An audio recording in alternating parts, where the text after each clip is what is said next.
Hello, friends. Welcome to the Bright Morning Podcast. I'm your host, Elena Aguilar. And in each podcast episode, you'll hear me demonstrate how you can lead conversations that build connection and spark change. As we approach the end of another school year, I want to talk about something that's often overlooked in our schools and organizations, which is the power of celebrating successes in community. And I'm not just talking about your typical Teacher of the Year awards or recognitions for the highest test scores, but meaningful celebrations that honor everyone's growth, contributions, and unique journeys. This topic is especially close to my heart because my own school experiences rarely included celebrations that acknowledged my growth or strengths. Probably like many of you, I was a solid B minus C plus student. I worked hard and I made progress, but I wasn't at the top of my class academically. Those end of year award ceremonies typically celebrated the same handful of students year after year, while the rest of us watched from the audience. As educators and leaders, we have the opportunity to create different experiences, ones that fill everyone's resilience tanks rather than depleting them. Imagine what it would feel like at the end of this school year if your entire staff gathered to celebrate not just achievements, but growth, perseverance, and living into core values. What if everyone had the chance to be seen and heard and celebrated? Before we dive any deeper, let's take just a moment to talk about why celebrations matter so much for our professional communities. We often think of celebrations as nice to have, rather than as essential components of organizational health. But the research tells a different story. When we celebrate in community, we're actually meeting several core human needs simultaneously. First, there's the need for recognition and acknowledgement for having our efforts and our growth seen by others. Then there's the need for belonging and connection and feeling like we're part of something larger than ourselves. There's also the need for meaning and purpose, for seeing how our work contributes to something worthwhile. Now, these aren't luxury needs. They're fundamental to our well-being and our resilience as educators. When these needs are met, our capacity to handle challenges expands dramatically. Think of it as filling a resilience tank that gets drained by the daily stresses of educational work. And let's be honest, this has been another challenging year in education. Between ongoing pandemic impacts, political pressures, staffing shortages, and the everyday complexities of working with young people, many educators are just running on empty. And so a thoughtful, inclusive celebration might be exactly what your community needs right now. So, what makes a celebration meaningful rather than perfunctory? What transforms a standard end of year gathering into something that's genuinely filling everyone's resilience tanks? First, meaningful celebrations focus on growth rather than just achievement. They acknowledge the journey, not just the destination.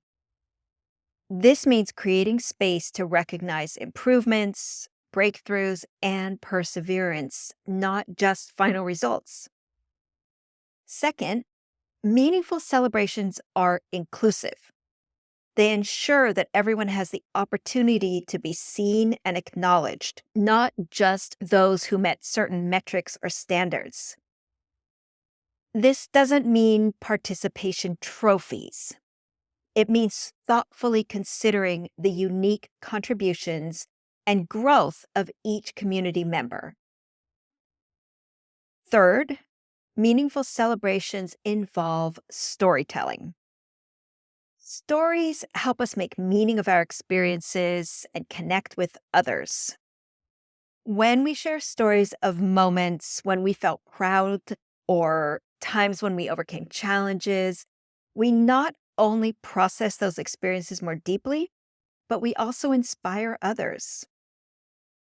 And finally, meaningful celebrations include reflection, taking time to consider what we've learned, how we've grown, and what we're grateful for helps to cement those positive experiences in our brains and bodies.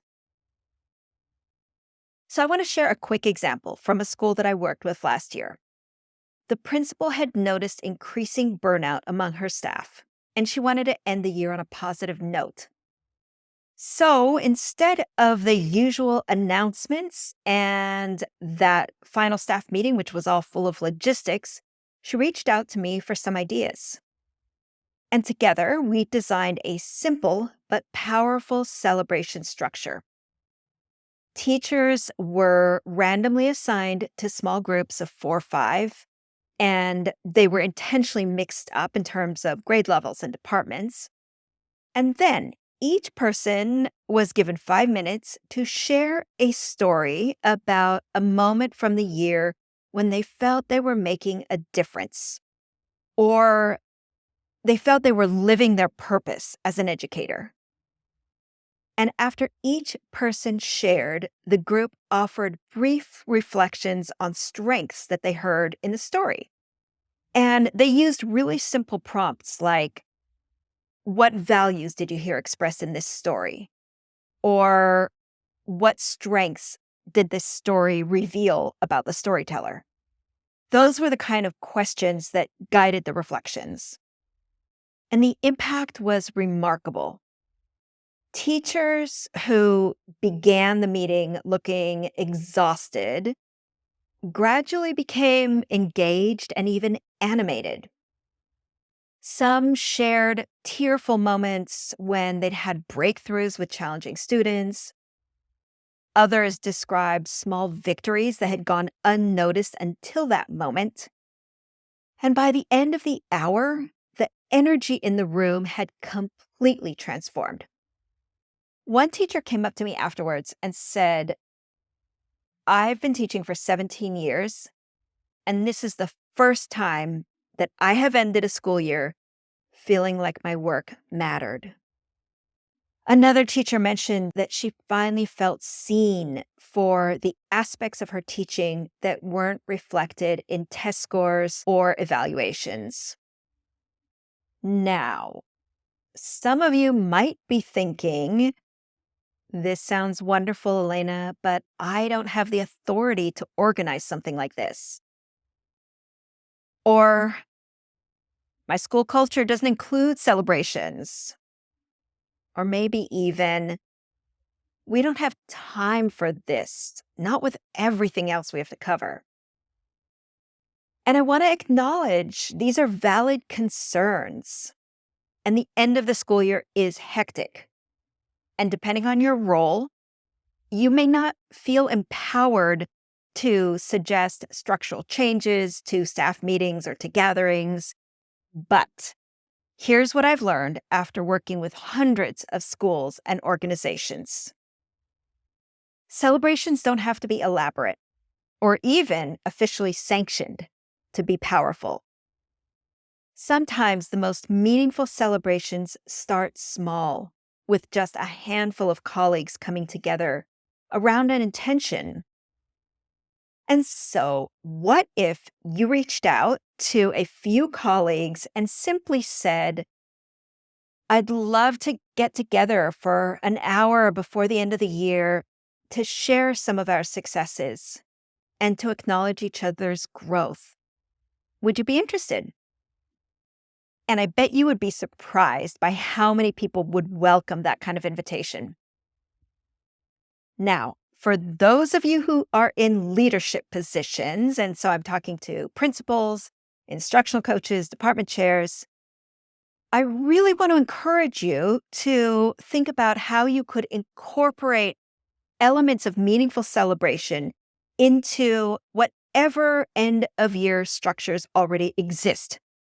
So even just dedicating 30 minutes of a staff meeting to small group sharing can make a significant difference. All right, I want to be clear about one thing, which is that celebrating successes in community isn't just about feeling good, although that is certainly a benefit. It is about building the collective resilience of your educational community. It's about creating the conditions where people can thrive rather than just survive. So when we take time to acknowledge growth and success, both our own and others, we are essentially rewiring our brains to train them to notice what is working rather than just what's broken. And this is a crucial cognitive shift to help us maintain hope and purpose in this incredibly challenging work in education. Additionally, celebrations strengthen relationships amongst staff members. When we hear our colleagues' stories of triumph and challenge, we develop deeper empathy and deeper understanding for one another. These strengthened relationships become resources that we can draw on when difficulties arise in the future.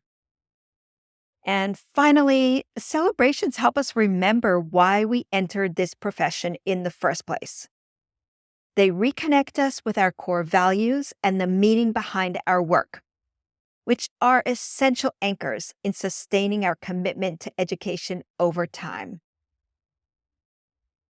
So, I have only scratched the surface of what's possible when we intentionally celebrate successes in community.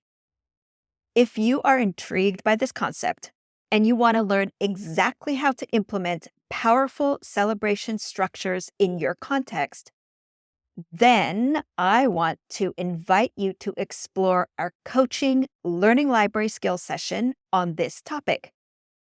In the full skill session, I provide detailed guidance on how to structure celebrations for different contexts and different group sizes, specific protocols and prompts that elicit meaningful stories, ways to overcome resistance or awkwardness in communities that are not used to celebrating, how to ensure that celebrations are inclusive and honor diverse contributions, and templates and planning tools to make implementation simple.